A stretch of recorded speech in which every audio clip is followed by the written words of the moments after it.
Welcome. I'm going to share the screen with a couple documents that we have. The first one is Westward expansion, and this is huge. I have other videos in which I probably will have put more time and effort into. I have a doctor's appointment, and I have to truncate how long I cover this stuff today. Um, but at any rate, number one, you see a lot of great man history when it comes to the American takeover of the Mexican West. They get right into people with power who coveted that Western land, did not hide it very well, and in some cases did not even try to hide it. And you're looking at people like James K. Polk, who ran for president and said, "I want California, and we're gonna fight over the border with Britain over Oregon," and a very manifest destiny-oriented platform. All right. Matter of fact, he didn't have much as far as his domestic platform. He focused almost solely on grabbing the West, and so at any rate, people look to him. They looked to the rebels in Texas in 1836 against Santa Ana in Mexico and wresting Texas from Mexico. And yeah, and then maybe at the very most, they get into some senators uh, and cabinet members who were clearly kind of intolerant toward Mexican Americans and Mexicans and clearly coveted their land. So, not that I say that that's inaccurate, but what I am contending on number one is that that's not the full picture, right? What I'm doing very broadly, very simplistically with my thesis is I'm contending that the entire generation deserves censure, deserves criticism, deserves blame. All right. So there are a few ways that I try to go about doing that and supporting my claims, right? One is the ubiquity of racism and racial discrimination. All right. You have quotes up at the beginning talking about, I mean, look what John Quincy Adams says. Is there not yet hatred enough between the races which compose your southern population and the population of Mexico? And that was a rhetorical question. He knew that there was plenty enough. Um, so did we have more? Okay, and so you have that notion of publicized primary source quotes, just outright saying how badly the Anglo-Americans of the 1830s, 40s, etc. We generically call it the antebellum period before the Civil War, the few decades before the 1861 Civil War, how they clearly had stereotypes and animosity. And in addition to that, with the Mexican population, they coveted their land. All right. We have just clear evidence of that. So you could look in there and you could find evidence. Hopefully, I have enough quotes to your liking. Um, then I get into the behavior, popular behavior, right? So, at the uh, onset of the Mexican-American War, there were so-called bear flaggers and others in California, Anglo-Americans who had moved into Mexican California, who very quickly uh, abandoned their loyalty to Mexican California and joined in a rebellion to try to wrest it from Mexico. Some may have been genuine in wanting to have an outright bear flag republic and not have it under and incorporated by the Federal Republic of the United States. But many of them, right, I think we're fine with that idea. Okay, and so the Mexican-American War itself, atrocities. We have something called just war doctrine that comes from the Catholic Church. It's why you fight and how you fight, and they are to be measured by certain high standards that need to be met for you to consider the war in which you are fighting just. All right. So that really kind of morphed through humanists in the early modern era, like Hugo Grotius, Grotius, into today's kind of UN and Geneva Conference standards, etc. So at any rate, according to that standard, broadly, generically, the Americans did not fight well. They were kind of vicious, and they killed non-combatants. There was a high instance, I hate to admit it, but of rape of Mexican women by American soldiers. We know that because there's plenty of primary source evidence to back that up. People contending such. And so you have uh, public testimony of the ubiquity, how it's everywhere, of racism.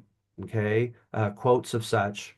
Then I jump to my second part of supporting the data, and that is popular behavior and how, Anglo Americans jumped on opportunities to take land from Mexicans, to fight them viciously in the war, to fight them viciously up here, etc. And then another example of that is the ruthlessness with which the gringo Americans tried to take land from the Hispanic landowners in California, Texas, New Mexico, Arizona, etc. Uh, you have a guy, Felipe Armesto something. He has a book called Our America. It's a really good book. He's very articulate from Notre Dame.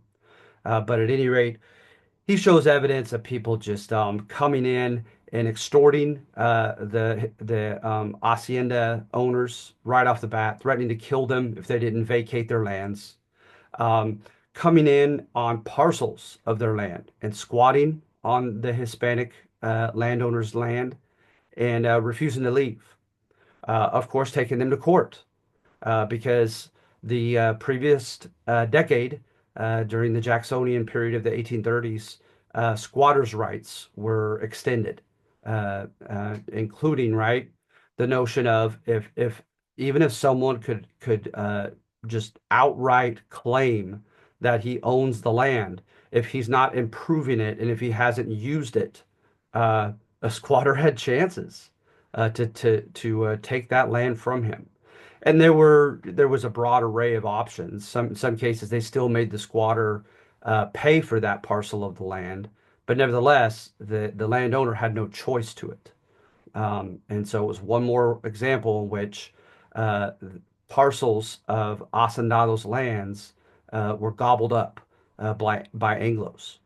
You also had an infamous case in Texas where a gentleman continues to take the owner of the Espiritu Santo plantation, notoriously the biggest Latino hacienda, arguably in Texas. And they see each other outside of court, and the owner of the Espiritu Santo says to the Texan, the Anglo-Texan, you know full well, I've shown you evidence right before your face, right before your eyes. This is a loose paraphrase, obviously, that this land was mine and that it is mine and that I own it outright, legally. So why do you keep taking me to court? And the gentleman supposedly grinned and said, I know that you can't continue to pay for court fees.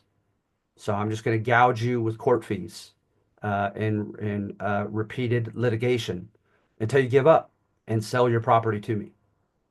All right. Then you have the components of the corporations coming in, and they have more credit. They have more money to start with, and they have more connections with government. And hardly anybody stood a chance against them, much less the Hispanic landowners. All right. So in California, in Texas, etc., they got around the Treaty of Guadalupe Hidalgo. The Treaty of Guadalupe Hidalgo stated that Mexican Americans, acknowledging, right, as the expression goes, that they did not cross the border, but the border crossed them, right? It was once considered Mexico where they were, and now it's considered the United States. And so they are entitled to all the rights of citizenship, in particular, their right to retain their property. It will be acknowledged by the federal government.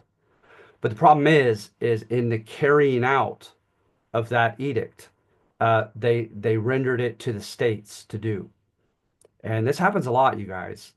Populism, right? The ugly side of democracy, of representative democracy, in which you get kind of demagogues, right? You get people that know how to push their emotional buttons, who and what they hate, who and what they fear, what they desire, etc., right? You push those buttons and you use that to get elected and make promises that to them in kind of quid pro quo fashion. You elect me and I'll do this for you. That's what happens. And so that's what happened with the Trail of Tears the decade before. Just these eminent domain laws in Georgia and the Carolinas. And the federal government was angry that the Cherokee would not sell their land to the U.S. government. And so the state stepped in and they tried to issue eminent domain laws to force the Cherokee and the other five civilized tribes to um, to sell their land for the greater good, allegedly. So they already have practice in this, right? And so that's another thing. Then you have the writings of Alexis de Tocqueville, who comes as a French aristocrat, originally to study our prison system. And he's so, I don't want to say enamored, because in his book, Democracy in America, which is a classic, he's not always bragging about the Americans. He truly isn't. He voices some grave concern. And he says, right, these Americans, I've never seen anything like it, he said. Their sense of entitlement, their sense that just everything is owed to them. Their blind pursuit of socioeconomic mobility, of moving up the social and economic scale, right? He says they expect nothing to get in their way. They're quite libertarian that way. They don't want the government to get involved. They don't want any impediments toward their quest to the American dream. He says Americans are never content either. I remember he said they'll build a cabin, and before they're even done with the roof, they're already dissatisfied with it, and they move on further to the west for something bigger and better. All right.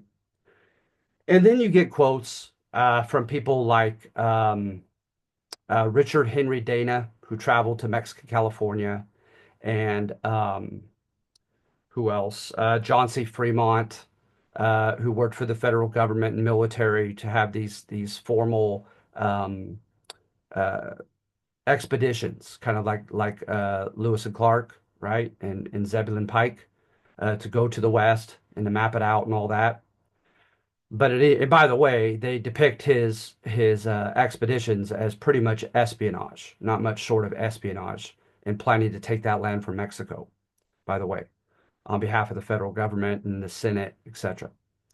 But at any rate, you have quotes of them thinking that the Latino men in particular were prone to this cracks me up because they get pigeonholed into the proletariat to do the work that no one else wants to do, the manual labors, right? But somehow, paradoxically, the stereotype was that Mexican men were lazy, that they were vicious, that they were distrustful and deceitful, and that they were criminally prone.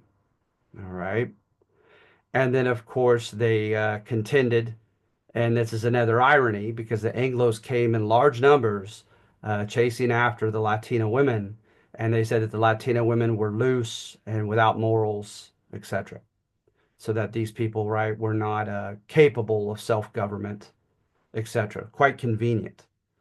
So at any rate, you have all of that, and how Alexis de Tocqueville describes this generation of Americans. And then you add to that, arguably, and I don't mean to stereotype, but with stereotypes, some stereotypes, right? There was an historical origin in it, right? There was something, someone began that publicized image for some reason. And here you have that, and that is with the Scotch or Scots Irish. All right. They had a reputation for being rebellious against Mother England. They came during the War for Independence, and Daniel Boone was kind of their guy, and he encouraged the famous move through the Cumberland Gap of the Appalachians into present day Tennessee and Kentucky. So a lot of the Scots Irish, right, when they came in, like the Battle of Kings Mountain during the War for Independence, they didn't want to fight with or for anybody. They didn't want government getting involved in what they did. They were quite libertarian in that they wanted to carve out their own version of the American dream, and they wanted to be left alone to do so. All right. So I think you run the risk of stereotyping, but there might be within that generalization a little bit of a truth. And of course, I'm not talking about biological essentialism, where you say, people of this ethnicity tend to be like this or like that. No, that's not academic. But through nurture, not nature, right? Through their culture, through their upbringing, through their historical legacy as a people and as a country. The Scots Irish had and developed a reputation for being quite rebellious and quite libertarian. And so, what do you know? It's mainly Scots Irish that move into Texas, Mexican Texas. And so they're already the type, right? They don't want to be taxed. They don't want to be told that Mexico has prohibited slavery in their territories. And so that they're using black slaves is illegal and against the law. Um, they don't want to have to abide by Mexican law, especially if it once again impedes their quest to the American dream, impedes what their own local autonomy. They want to be left alone and do what they want to do. In this region of Anglo Americans in eastern Texas, under a kind of district, if you will, of who they call the impresario Stephen Austin. So at any rate, all this kind of adds up, right? That this is a kind of a racist generation, very blindly ambitious, quite libertarian and rebellious toward authority, especially centralized authority. And so, of course, right, if there's reason to believe that image, of course, you're very little surprised by what happens. Um, the With the Mexican government, they brought up uh, men on a quest to engage in a study, all right, an observation of this gringo colony within Texas and Coahuila. By the way, Texas and Coahuila were one state, united. But at any rate, they uh, they come back with bad news. All right, they come back with bad news. There's a guy named Mier y Terán, and he says the gringos outnumber them greatly. They are haughty or arrogant and defiant. They won't pay their taxes. They're illegally engaging in trade with nearby Louisiana without paying any taxes to us. They've illegally brought in a lot of slaves, and there is room for quite concern that we're going to lose this colony to them. So then you had the April 6th colonization law of 1830. Um, I think it was Bustamante down in Mexico as the president. And they said, okay, no more gringo immigration into Anglo Texas. No more uh, defiance of the laws. And if so, they're to be deported, right? And which included, right, they cannot keep slaves and they have to pay their taxes and they have to abide by Mexican law. They're also supposed to learn the Castilian Spanish language and conduct business in Spanish. They were to become baptized as Roman Catholics and they were to abide by Mexican law. And in return, right, they received like 4,000 acres apiece. It was crazy. Mexico, as with Spain, they were under the metric system, so it seems random the number of acres that they got, and that's why. But then the spark they needed to break free was Santa Anna's uber conservative constitution. He could shut down Congress. He handpicked now the governors instead of them being elected. And there were other elements to it that took away local autonomy and representative government. It really was quite ultra conservative and undemocratic. Property requirements for citizenship were so high that it disenfranchised, took citizenship away from like over 70% of the population in Mexico. But the argument is, right, is that these Anglo-Americans, these Scots-Irish immigrants, this is just the excuse, the justification they were looking for. All right. In court American history, of course, right? Davy Crockett, William Barrett Travis, James Bowie, they were heroes, right? And they were fighting against the tyranny of Santa Anna and his autocratic government. But the Chicano historians, they don't buy that. It was the pretext, the excuse they needed to rebel. So they're killed at the Alamo, right? Just over 100 of them, and or maybe it was 200. I have it in my notes. I apologize. But at any rate, they were killed almost to the last man, and it made martyrs of them. And then William Barrett Travis sends a circular back up to the U.S. saying, "Liberty-loving Anglos, please come and join this fight against a quote mongrel Spanish Indian and Negro race." Okay, what does that have to do with Santa Anna's Siete Leyes, his seven laws, Uber Constitution? Mentioning the ethnicity of these people. So clearly, right, they were seeing this in with racist metaphorical glasses on their face. All right. So at San Jacinto, under Sam Houston, they surprised Santa Anna's army. He had split in three.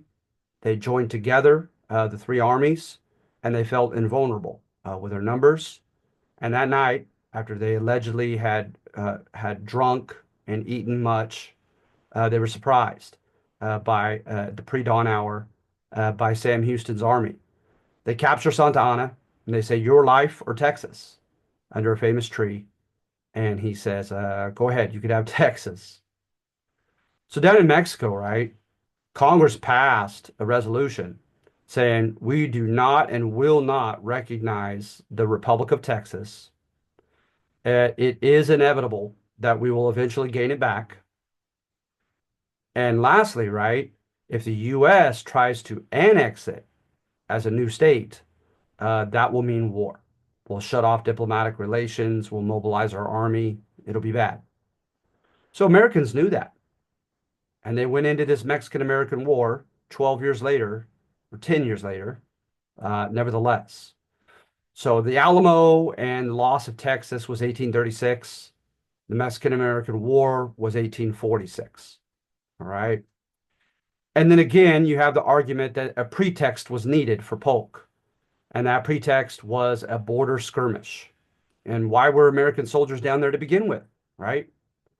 Well, they contended that the border was the Rio Bravo del Norte, that we know as the Rio Grande today.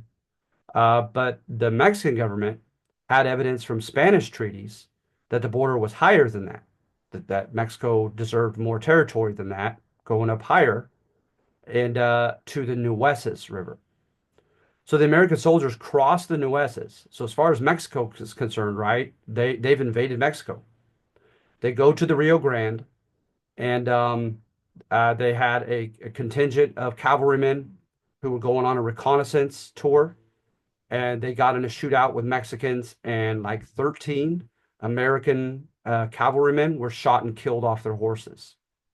Polk says, "American blood has been shed on American soil. Now we're going to go fight." But if you look, right, at evidence of popular participation in government, it's crazy. In the 1830s to the 1840s, right, the percentage of eligible voters, of citizens, who went to the poll and voted for a presidential candidate, I kid you not, got to nearly 80%. Do we even reach half of our electorate today showing up on election day? I'm not sure, but we're talking in the high 70s percentile. So there was a lot of political participation. And then also there's political pressure through lobbyist groups and other ways to kind of flex their power as the people to put pressure on their candidates to support a Mexican-American war if necessary to take the West from Mexico.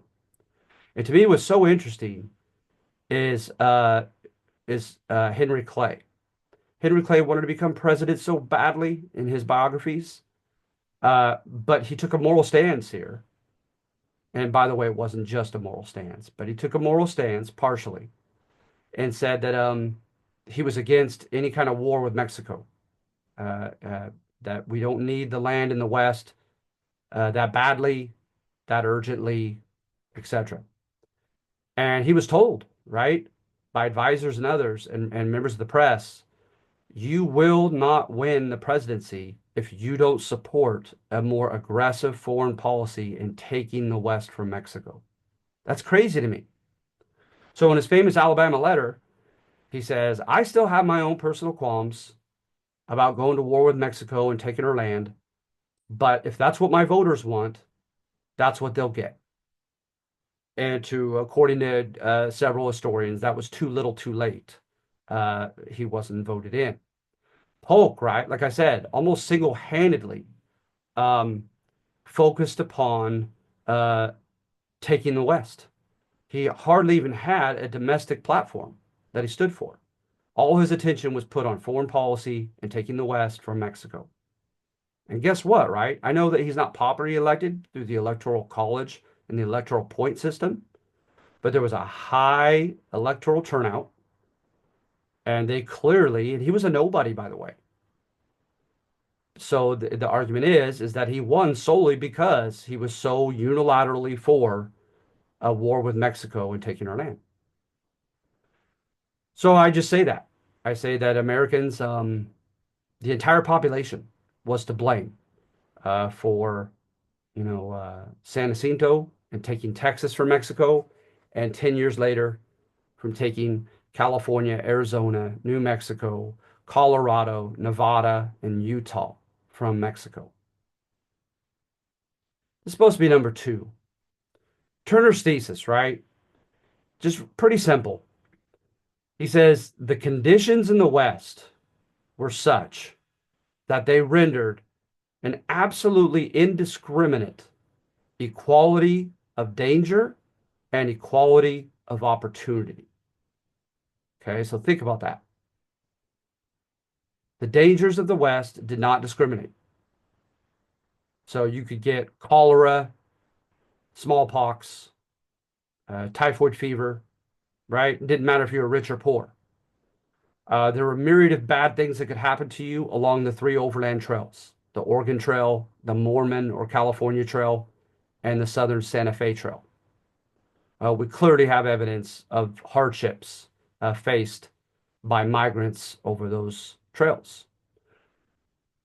Just a couple of them, in addition to illness, were accidents, drownings, and, of course, attacks by Native Americans.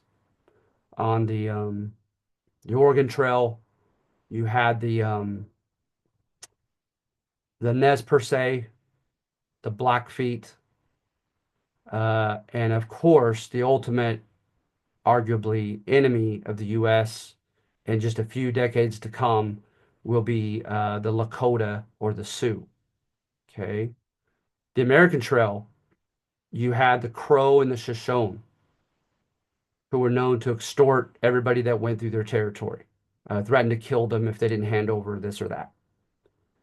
And then in the South, of course, you had the Comanche, the Apache, the Navajo, all right, and others.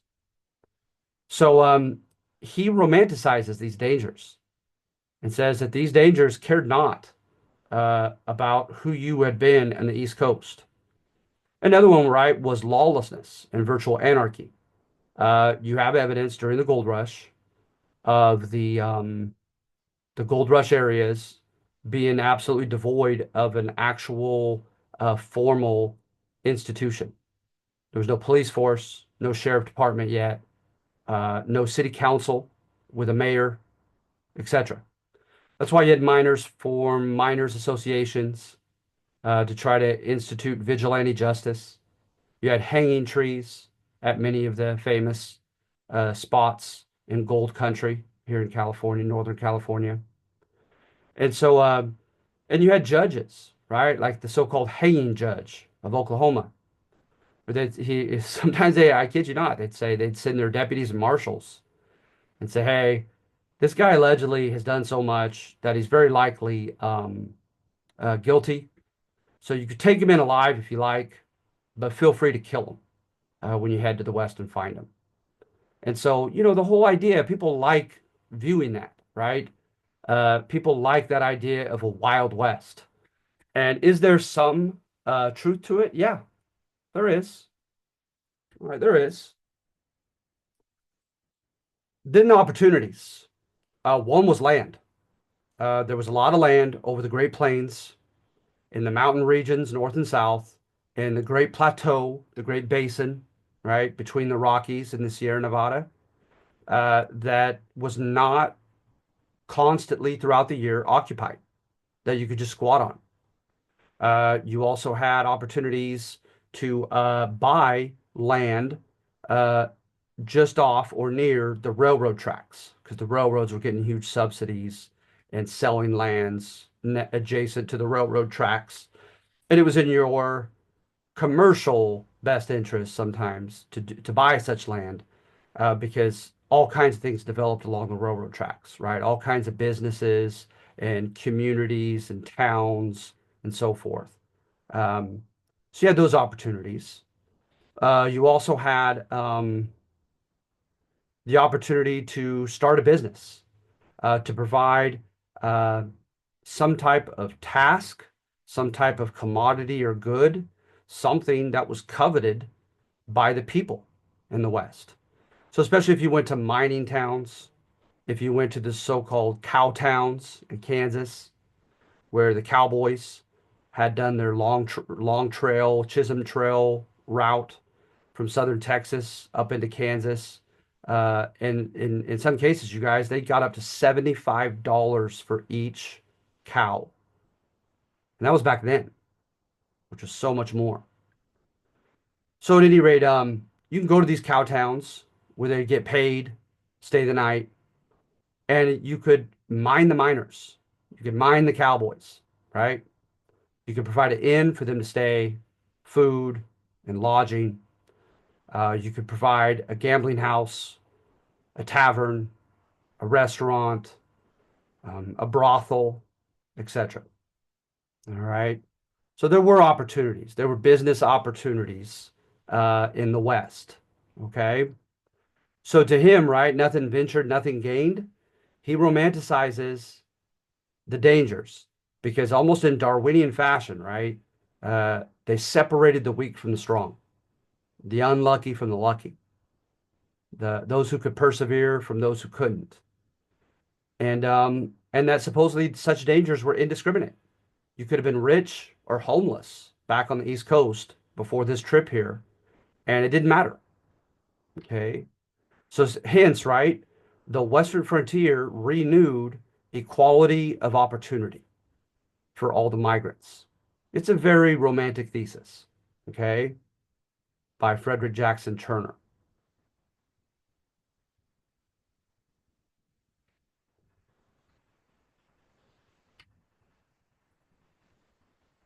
And there I have, I mentioned the Bidwell Bartleson group and the Spalding groups, seen as Trojan horses. When they came in, they also had opportunities to overtly, and at first illegally, migrate into territories that were owned and claimed uh, under the sovereignty of another country. So, for instance, right, in Oregon, it went from joint stock companies, monopolistic joint stock companies founded by England's crown, to the English crown itself claiming the Oregon territory, which was not just Oregon, but it was present day Idaho, parts of Washington state, and I'm not sure if it made it to Wyoming. But at any rate, it was a bigger swath than present day just Oregon. But in a certain valley, right, the Willamette Valley, they started allowing Americans to settle there. All right. 1843 was a big year, getting the first group of large numbers of migrants. And they come in the Mexican territory, and Johann von Sutter, or John Sutter, doesn't know what to do with them in the gap of the Sierra Nevada mountains that they seem to be coming through. And the the Comandante Vallejo, that Vallejo's named after Mariano Guadalupe Vallejo, he comes in and he likes them. He'd been given a cosmopolitan education. He said there's nothing wrong with Americans innately as long as they're good people. He said they're enterprising, they work hard, and they bring new economic practices like sawmills and grist mills, etc., and mining. And they seem to be law-abiding and non-threatening because a lot of them were pastors and preachers, teachers, simple farmers, etc. But to Hispanic historians, right, that's kind of like a Trojan horse, allowing the enemy to come in, and he's got the bad guys hidden in the horse once you let the horse into the gate. Um, and so, yeah, that's what happens here, is you end up getting guys like Isaac Graham, who had a reputation for stirring up trouble in Mexican California. Numbers 4 and 5, I go against Turner's thesis. So number 4, I show evidence of racial discrimination toward Latinos. All right. And what better evidence, right, than the foreign miners taxes applied to them and to the mob violence and so-called vigilante justice that they suffered from by the new Anglo authorities. The timing was just incredible. The Treaty of Guadalupe Hidalgo was February 2nd, 1848, when U.S. formally took California and those regions from Mexico. And they found gold on January 24th, just 8 days before the end of the war. All right. So no sooner does America take this land than tens of thousands per year come across the three overland trails and the Pacific and through Panama um, to indulge in the gold rush. There was also anger that a lot of Latinos beat them to the punch. The first obvious reason, right, is Latinos were living here. It was their country. It was Mexico. So you had, Californios who were already here, but also those from Sinaloa, Sonora, and other northern states just under our border. They just geographically had less distance to traverse, and they beat the gringos to the punch, to the mines. Well, that turned out in an ugly fashion in places like Mariposa and Sonora, right, where they were attacked and told to leave the mining town, Latinos, that is. There was anger that the Chileans knew how to use quicksilver to discern between false and real gold and had other techniques that they were adept at and made them successful. Their success curried a jealous, vindictive response. And it seemed to be, while you had like the greaser law and other things, you have these laws that contend that they're making it very difficult for the Latinos to retain their land. Like I said, the states got to apply the Treaty of Guadalupe Hidalgo, and the states deliberately made it difficult on the Latinos. They wanted latitude and longitude lines. They wanted a signature from the governor of the state, of the colony, and a date fixated on it. All permanent borders, not a rock or a tree or anything like that. And so a lot of people, like I said, if not losing their land outright, a lot of Latinos lost parcels of their land through legalities like this. So I'm saying so much for Turner's thesis, right? Equality of opportunity in the way in which Latinos, and by the way, Asians as well, were treated here in the West, discriminated against, deliberately tried to keep them from attaining the American dream. And then lastly, Marxist history. Marxist history contends that those who are already wealthy prevailed, just like they do everywhere else. That the West was not exceptional. It was not exceptional in creating an environment of equality of opportunity, but that people were free to, but that the corporations had not only economic capital, but political capital, connections, to prevail over the less fortunate. Now, I have less than a minute. It's going to cut me